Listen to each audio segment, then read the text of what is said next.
deux absents. Couple heureux et brillant, vous qui m'avez admis de longtemps comme un hôte à vos foyers amis, qui m'avez laissé voir en votre destinée triomphante et d'éclat partout environné le cours intérieur de vos félicités.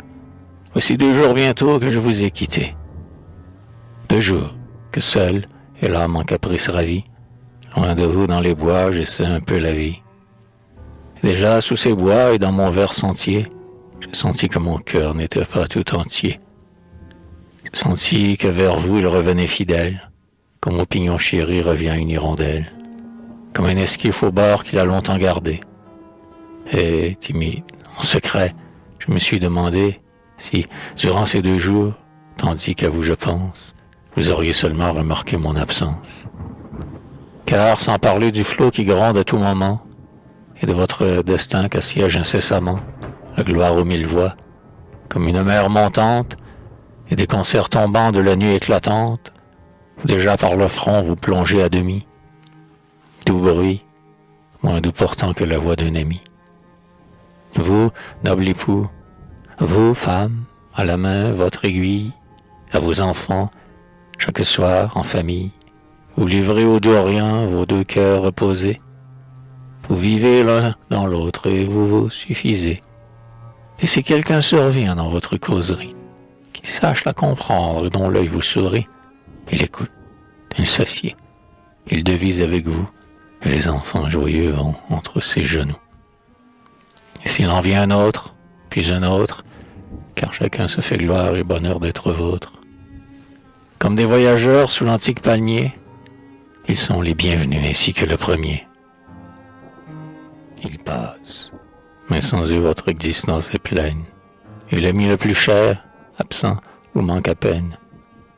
Le monde n'est pour vous, radieux et vermeil, qu'un atome de plus dans votre beau soleil, et l'océan immense aux vagues apaisées, qu'une goutte de plus dans vos fraîches rosées.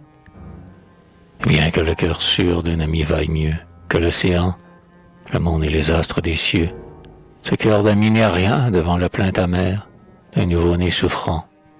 Et pour vous, père et mère, une larme, une toux, le front un peu pâli, d'un enfant adoré, mais le reste en oubli.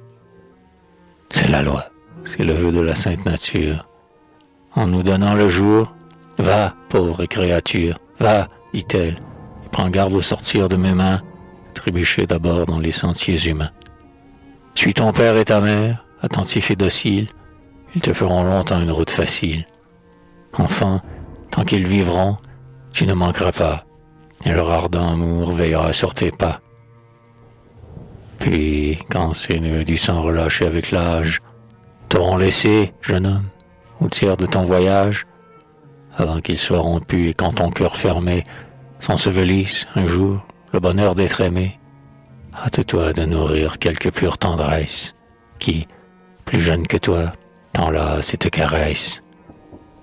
À tes nœuds prêts à excuser, joins d'autres nœuds plus forts, car que faire ici-bas quand les parents sont morts?